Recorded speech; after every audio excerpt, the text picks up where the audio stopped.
Hey guys, we are back here with Izzy, and we were just talking about security in terms of protecting campus when it comes to gun control, and you were beginning to make your point on that. Go ahead and continue. That when it comes to just keeping our kids safe, I guarantee the taxpayers be more willing to spend a few extra dollars. But at the same notion, is it even worth it? Because with Parkland, we saw that officer was a slap in the face to security on campus. That Yeah. if he almost makes that argument look almost invalid because that is such a sham. And then there's another argument posed that I've been hearing a lot about is the veterans coming home, the ones that do not have PTSD, that are pretty much the reserves, tend to be the ones that lack PTSD the most. Having them be the on-campus security, because most of them come back looking for jobs, and that's kind of what I've been toying with the most, just because that does seem to be out of the three solutions I've heard thus far, that seems to be one of the most likely and possibly most beneficial. Yeah, I'd probably be more happy with that. Yeah, but at the same notion, we have to consider how many veterans we're bringing in, because one veteran's probably not going to be able to do anything. Like, how many people are we going to have on this campus on a daily basis? You know what I mean? Right. There'd be a lot of things which, again, to save high school and college students' lives, it's worth it. That's our kids. But again, there's a lot of logistics that we have to think about. Is how is this going to be handled? I mean, you know what I mean? Who's going to pay for it? Right. How many are we bringing in? How are the students going to feel about these people walking around their campus? Do the students know? I mean, there's so many different factors that need to be thought about here, and it's just really, really sad we've even had to come to this point. I meant to, yeah, and that's a good point. I meant to ask you this question earlier when I was talking about, it's not coming to me right now. It's funny how you can literally lose a thought like mid-sentence, honestly. I feel that on a deeper level. Oh, yeah, no, it's funny. What was I was going to say? Well, let me because I had two things in my mind, so let me get one out, and then I might remember what I was going to ask you. The one thing I was going to say is back to that David Hogg kid, because we were talking about the failed security on the campus. He has said you can't really blame Sheriff Israel and the deputies and what they did, but instead what he did is he actually went out and blamed Governor Rick Scott of Florida for not being able to train or set up funding to train these officers enough. So that's extremely hypocritical, and that's another point to why I disagree with David Hogg and what he has been saying on everything. Well, not everything, but most of what he's been saying. And I just think that I don't know how you can stand up for a person that didn't even was willing to do his job and put his life in the way to protect people like you.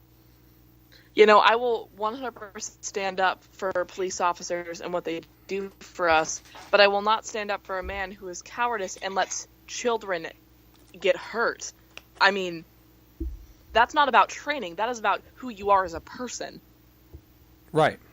You know, exactly. I agree. And I did remember the question I was going to ask you. I do remember. So what my question You go ahead. My question was is I was talking to you earlier about how we actually prevent these things from happening. We agree that we don't think there's anything that we can do in terms of when people make false claims that they're going to go up and shoot up a school. How do we deal with that issue? Because that's something that's just going to continue to keep happening, I've noticed.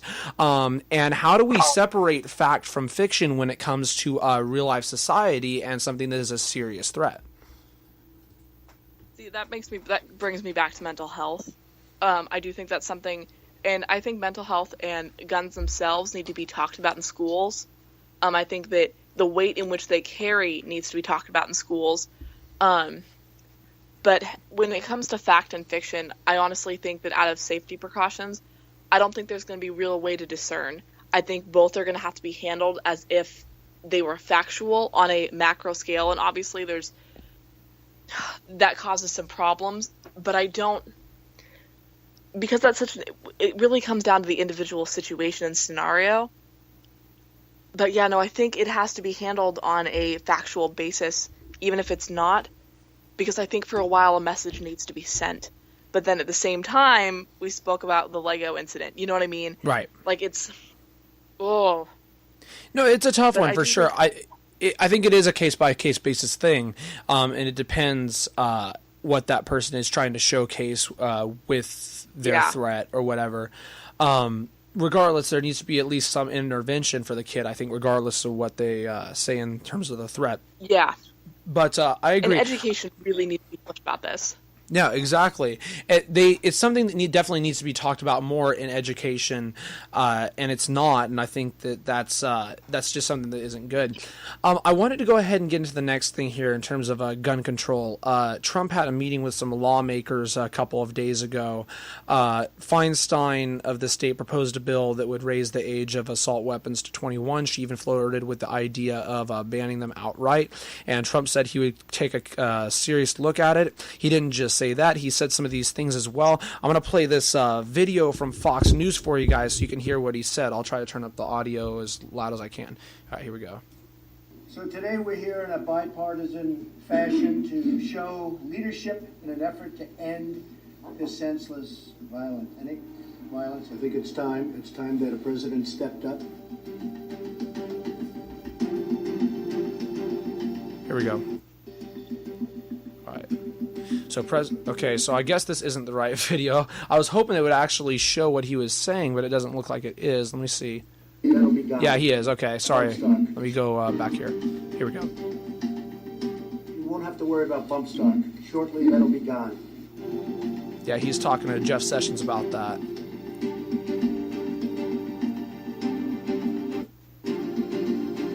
Nice if we could add everything onto it.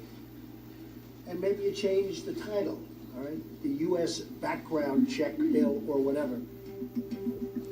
So that's him talking about that, and then he goes to talk about mental illness right here. I'll tell you this, you have to have very strong provisions for the mentally ill. Now, a lot of people are saying, oh, I shouldn't be saying that.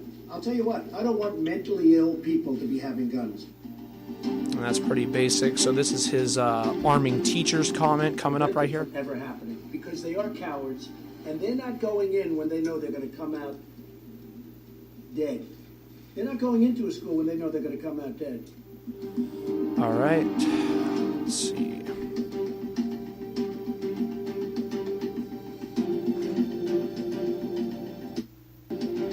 You know, I'm with you, but let it be a separate bill. You'll never get this passed. If you add concealed carry to this, you'll never get it passed. Having a comprehensive bill. Some people don't like the word comprehensive when they talk. I like the word comprehensive. You know, they say... So that's pretty much everything in terms of what Trump was talking about. He mentioned concealed carry there towards the end, as you could hear. He mentioned a few other things, like I mentioned the Feinstein thing. I don't think I had the exact video I saw earlier this week up, and I apologize about that. But the main thing with Trump, he has been pushing bump stock ban through sessions. He has been agreeing with Feinstein's proposal. He talked about... possibly arming teachers, so he added that to it. But he also mentioned something that I wish I could have gotten to that I did not pull up, which is he mentioned when it came to talking about guns and people who shouldn't own them, Mike Pence was talking to him about having them go to court if they're mentally ill or mentally unstable. And, you know, depending on how that process goes, we take the gun away from them or not. And Trump said, no, we should take the gun away early, take away the guns first, then due process second. And before I get into my opinion on all of that, in terms of Trump's proposals on everything he's said, what are your thoughts about on how the president is attempting to handle the situation? I think Trump is handling this in typical Trump fashion. He's definitely using his method of businessman and celebrity to shout out headlines with not much context to really what he's thinking entails. Like when he said that mentally ill shouldn't have weapons, what is he defining as mentally ill? There's that factor. That are we talking about people with baseline depression, or are we talking about people that are with PTSD? Like what's the level in which he has decided that we shouldn't have mentally ill people with weapons? As on some level, absolutely, but on base levels, obviously, there's, you know what I mean? Yeah. Oh. Well, go ahead. I'm sorry. And with Feinstein, like we spoke about earlier, 21 is not going to do a damn bit of good, because the students, the students that are going to get a hold of weapons, their parents are still going to be able. Their parents are still going to be over the age of 21. Their parents possibly still have weapons. They already have that easy access. Right. And in terms of Trump, I think, obviously do background checks, universal background checks at all gun shows. I think that's something that makes complete sense. Concealed carry, that's something that makes complete sense. And something in California we're very used to. So that's background checks. I personally think are absolutely necessary. Oh, for sure, easily, yes. Yeah. On what Trump was saying, though, of what I was mentioning about the due process thing, what really frustrates me about that is he's supposed to be a Republican president, and a Republican president is supposed to respect the entire Bill of Rights. What you're systematically doing by saying that one sentence is you are completely okay with basically ex-naying 2 amendments out of our Bill of Rights, and that's the 2nd and the 5th. So by not giving person the correct right to due process, you're taking away their 5th Amendment privilege. And by saying we're just going to take their guns away without any question, that's taking away their 2nd Amendment privilege. And I think that that's something that's a problem. Now, I don't think that's something he would actually do. I would hope not.